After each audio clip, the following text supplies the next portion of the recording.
All right, if you're a level 6 apprentice, you know exactly what I'm talking about when I say K14, marketing communications and routes to market. It sounds straightforward, but let's be honest, it's a huge hurdle, and it's where so many people get stuck.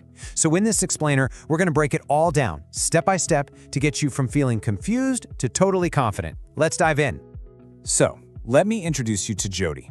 She's a really sharp marketing manager apprentice over at IBIS Stores. She's brilliant at the day-to-day stuff, running campaigns, managing social media, you name it. But when it comes to evidencing K14 for her portfolio, she's hitting a wall. If this sounds even a little bit familiar, then you are in exactly the right place. We're gonna follow her journey. Okay, so Jody decides she's had enough, and she goes to talk to her line manager, Riedel. She's got this feeling that she is doing the work, but she just can't seem to talk about it at the right level. And what Riedel's about to do is going to unlock this whole concept for her. Riedel pulls up the official definition. Now, Jody's read this a dozen times, but this time, Riedel tells her to ignore everything else and just focus on one single word: strategically. It's not about the channels you're using, it's about why you're using them, how you're combining them to get the biggest bang for your buck and build real, long-term value for the business. And boom, there it is. That's the light bulb moment. Riedel explains that at level 6, nobody expects you to just do the marketing anymore. Your role has changed. You've got to be the conductor of the orchestra, making sure every single instrument, every channel, is playing its part perfectly in a much grander strategy. Riedel actually draws this out for Jody, and it makes so much sense. On one side, you have the tactical stuff K14 is not about, like knowing how to post on Instagram. On the other side is the strategic judgment it is about, evaluating if Instagram plus email plus paid search is the right mix to hit a big business goal. It's the difference between flying the plane and being the air traffic controller for the entire airport. Okay, so Jody's feeling a lot clearer, but, still a little overwhelmed. So next she connects with her mentor, Adam. Adam's job is to take this big, floaty idea of strategy and turn it into a concrete, step-by-step plan she can actually use. And Adam gives her this absolutely brilliant 5-step plan. Think of it like a ladder. You can't just jump to the top. You start at the bottom, just getting the basics of each channel. What's its reach? What does it cost? Then you move up to understanding how your products even get to the customer. And only then, once you've got that foundation, can you start evaluating strategic fit, designing an integrated plan, and using data to make it all better. Adam's point here is so simple, but it's so powerful. This isn't just some checklist you tick off. No, this is a workout plan for your brain. By actually following these steps on real projects at IBIS Stores, she's going to naturally start building that strategic muscle. So Jody is armed with Riedel's new perspective and Adam's 5-step roadmap. She heads back to work, but this time, everything's different. She's looking at her projects through a completely new lens. Let's see how that actually plays out. You can just see the shift in her thinking right here. Before, she might have just launched a campaign. Now, she's asking way bigger questions. What are the trade-offs between paying for ads versus using our own blog? Should we sell direct to our customers or go through partners? See? She's constantly balancing all these different things: reach, cost, brand control, all to create the best possible customer experience. This is what strategic thinking looks like in action.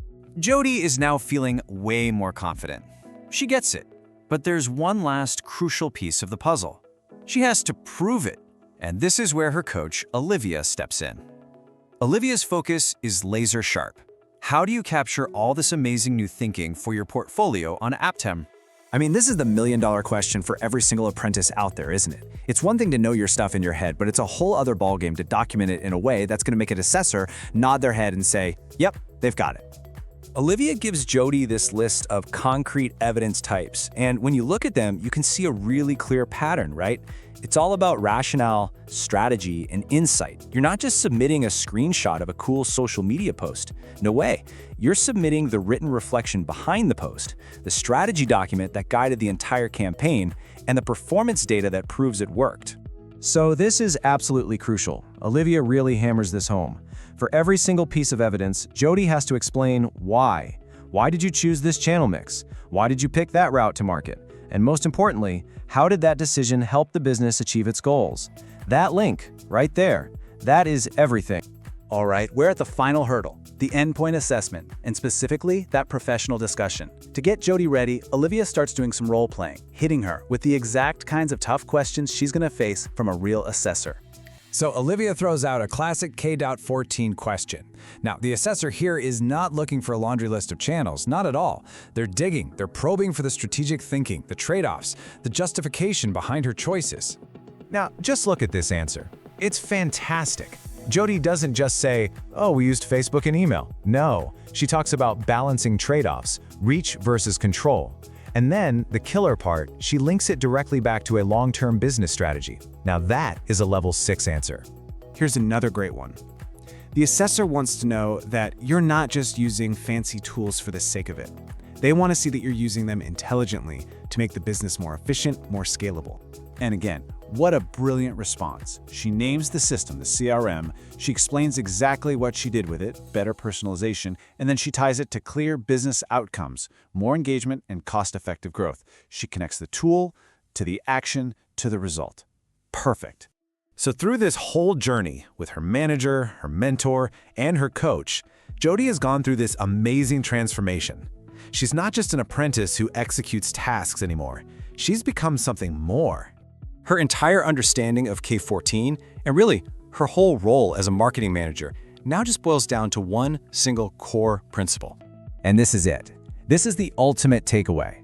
Mastering K14 is all about that mindset shift. You're moving away from just managing channels in little silos, and you're stepping up to orchestrate a beautiful symphony of channels that, when they play together, create massive value for the business. So as you head back to your own work, I want you to think about Jody's journey. Take a look at the channels and the routes to market that you're working on right now. What's the one choice you can make, maybe even this week, that isn't just about tactics, but is about that strategic orchestration?